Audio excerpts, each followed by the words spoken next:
3 good talks on 3 different approaches, but actually this is pretty much the same thing.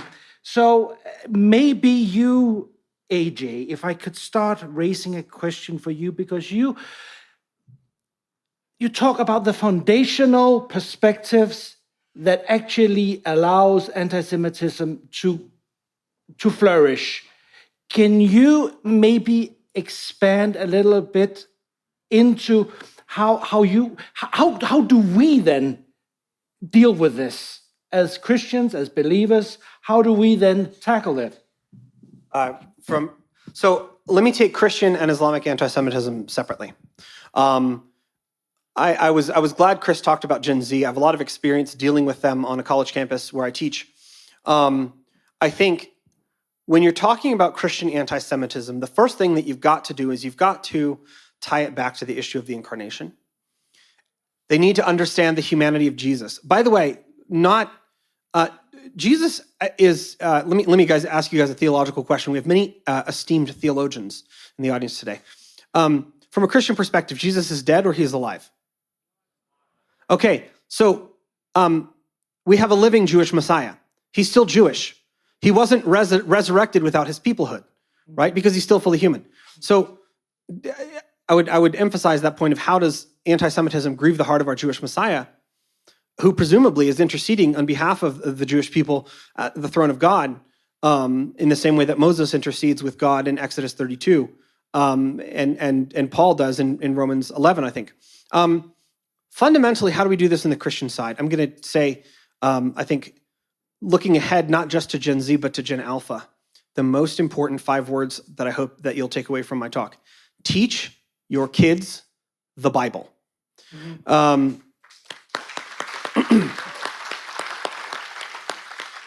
Gen Z is a post-literate generation.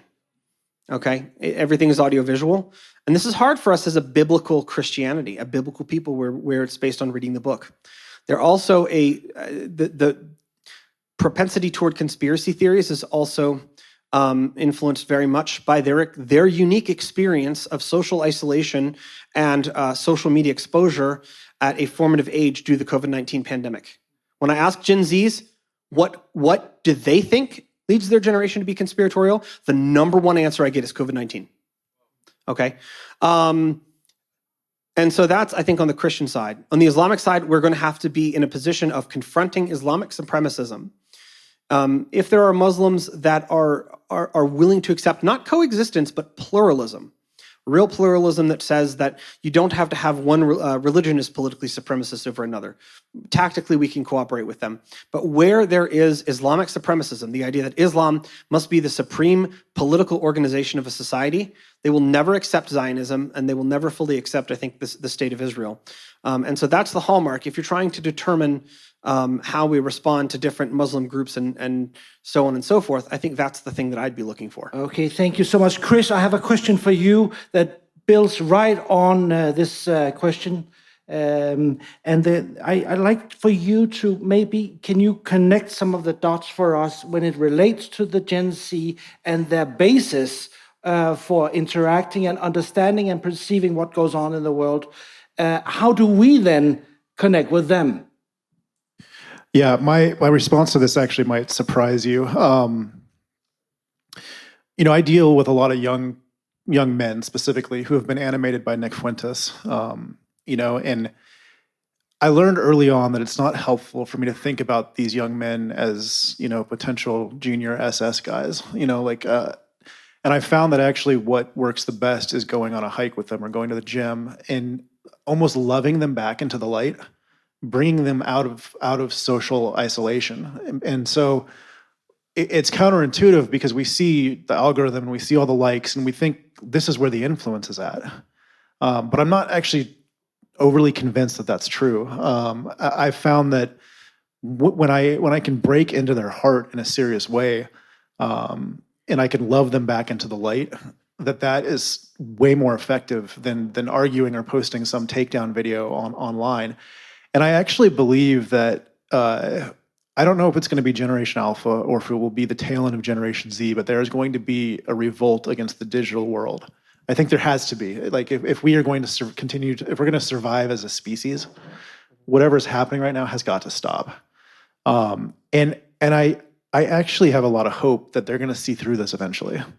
But I would encourage people to get into analog spaces, and to just try to reach people. This is what we've been doing for thousands of years. And so I encourage people to get offline and to engage that way. Okay, thank you. Sacha, you are out there and you are meeting not just people like us who are who are already quote unquote saved and get it, but you're also meeting the counterpart, the Gen Zs, the other people with a different perspective on Israel and Jews and whatnot. When is the moment in either conversation or debate where you can see, now they get it? Here was the trigger, here was the change. Yes. We don't succeed to do that. No, I'm kidding. So I will tell you two stories that changed my way of looking at the way we need to impact people. We did a lot of work in South Africa. And in South Africa, you have the post-apartheid trauma. And everything they look at Israel is an apartheid state. And we had Jimmy, African guy, black guy, that we invited to Israel. He arrived, he landed at the Ben Gurion airport, and he needed to go to the restrooms. And he asked another Ethiopian Jew that was cleaning there, where are the restrooms? And he told me, this is the men's restroom, you just go there. And he looked at him, where are the restrooms? He said, go to the restroom. He said, where are my restrooms? And he said, I don't know what you want from me. And then he said, but you're an apartheid state, you have restrooms for black people. And the guy looked at him and said, you're so wrong. Just go to any restroom you want. And this is where Jimmy became to be an Israel advocate. So I will say the answer is experiencing Israel. That's changing people's mind. The other story I will tell you is a story of Louai Ahmed, a Yemenite from Yemen, from Sana'a, a former Islamist guy that went to study in Sweden because the promised land of the Muslims is Sweden today. I'm kidding. We have Swedes here. We have someone from Sweden. Sorry for my joke, guys. But he went to study journalism, and that's bad, right? Especially journalism in Sweden. But something happened to him, so the story will end well. And he went to study, and he was a student. He received an apartment with other students. And the student welcoming there was David with a kippah. So Louai Ahmed, that was teach that Jews are evil, destroying the world, everything bad. And this David guy, he's telling the story, is fantastic when you hear him. He arrived, he looked at David, he was sure that David will kill him and drink his blood. And David gave him a hug. Say, what's happening here? Like, you don't want to kill him? To kill me, David? And David told to Louai, no, like just kind of get to know you. And it's changed Louai's mindsets. Now, what we try to do is creating place of meetings between those that are more extreme with the young Jews, with the communities, and where we touch the opposite narrative that expect you to behave with, then it's changing their mind. The same way we bring those that will think that Israel is an apartheid state and we bring them to Israel, they experience a peace community. They see Arabs living here for free like Jews living for free. And the same way we have Americans thinking that Jews are drinking blood of kids, they go to Shabbat dinner and they experience something else. And just to remind the incident that happened in the subway of New York last week with this black lady screaming at this young Jew, you're hitting kids.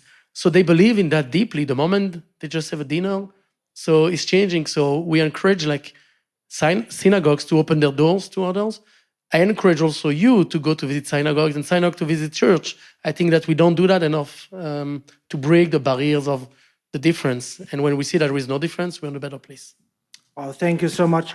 AJ Nolte, I have a question for you because Annette, she wrote a question through our app about the nature of Allah. but that actually touched on something much more deeper than our understanding of authority, whether it be in the natural or it be something in our mind or something beyond, like divinity. Can you maybe unfold for us what that basic understanding of the Godhead or our understanding of God, what that impacts in the way that we then relate to anti-Semitism, Jews, Israel, but also at a larger extent relational with other human beings? So the relationship of power and authority in Islam as compared with Judaism and Christianity, I think is the question, sort of the nature of the concept of Allah versus the God of the Bible. Let me put it maybe this way.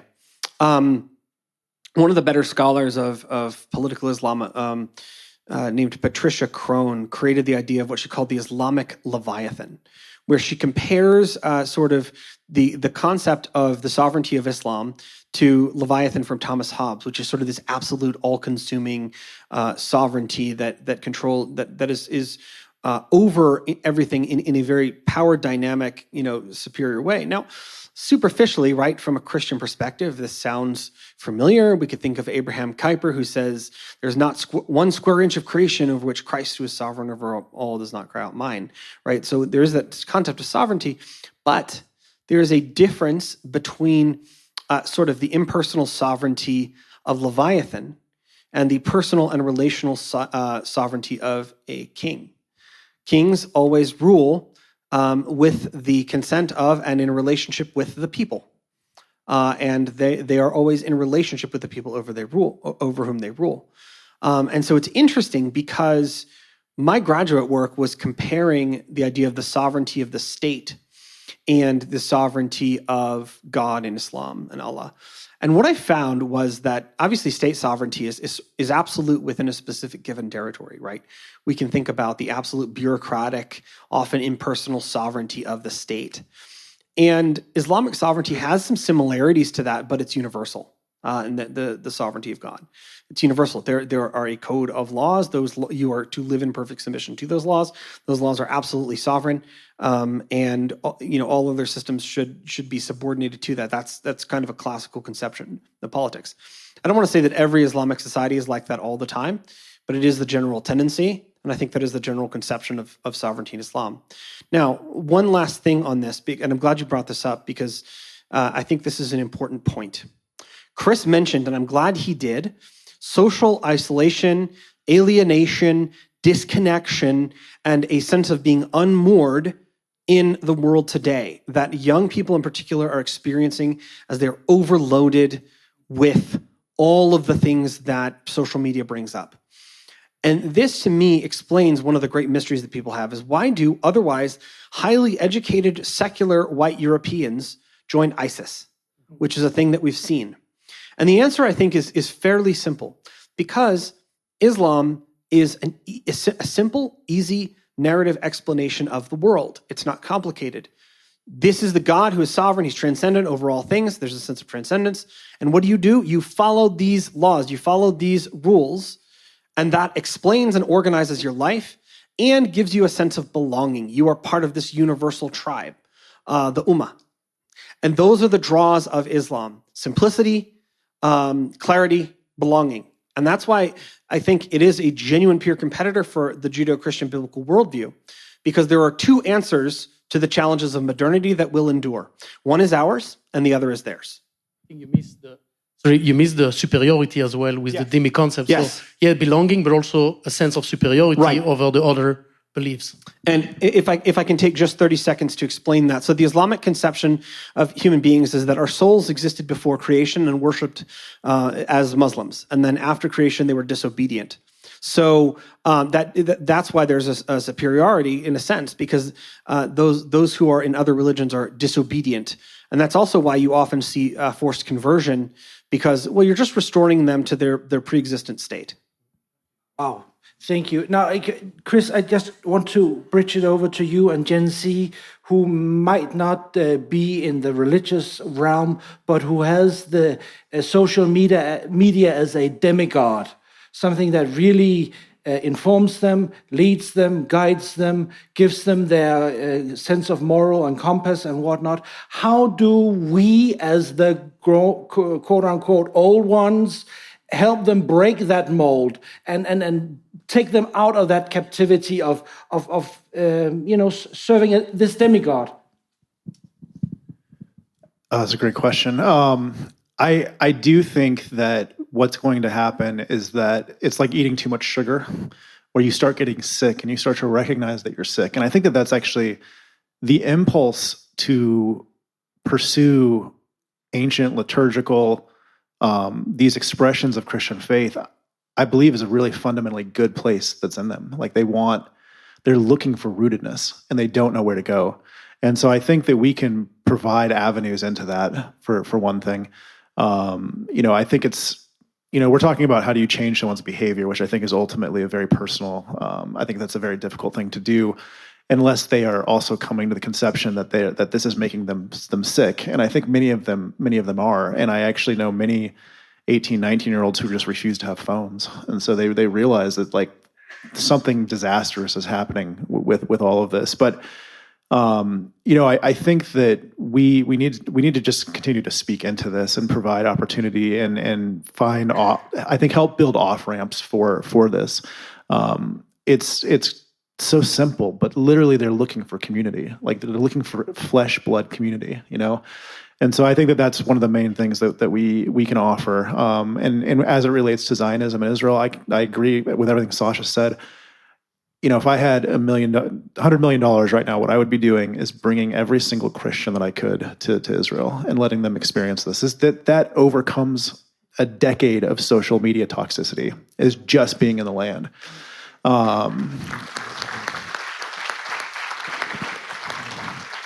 And again, that's an analog.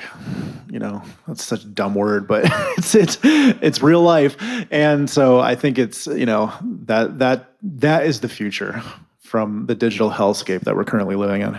Sacha, what's your final good advice to all sitting here in how to be a good advocate for this? I think it's not to be scared. I think the world is changing. The world always changed. And it's to accept the change in the world, but if you can't beat it, join it. And I think that the whole of AI, of technology, of social media is very scary, but it's going to be there. So if you refuse to accept that it's a part of your today life, of your today Christian experience, of your faith experience, then you're going to lose the future. So I will say every church needs to have a very strong Instagram account. Every church needs to have a strong Facebook and a strong communication, and to communicate with the young people and make your faith accessible. Now, the leadership is the change as well, is what worked in the past with certain people will not work with the young generation. So the prayer should be kind of sometime adapted to be shorter, more musical, more exciting, and making the religion accessible again for the young generation, not just the community belonging. And I will use the example, I think everyone, and in the Jewish world, not everyone likes this example, but the Chabad community. The Chabad community made Judaism accessible for every Jew around the world. And Jews are coming back to Judaism because of the Chabad communities. The old synagogues across countries, they get empty. But you look at the Chabad, they are full. They have music, they have young rabbis, they're on social media, they provide community sense. And I think that you can do that and learn from the Chabad world, or they bring back Judaism as a certain focus and certain point of our life. I'm not a Chabad person, but I appreciate a lot what Chabad does.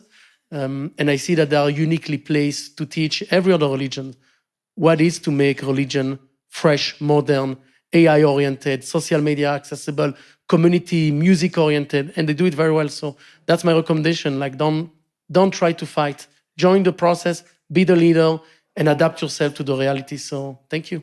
Okay, thank you so very, very much. Thank you to all three of you for this panel discussion. I appreciate it.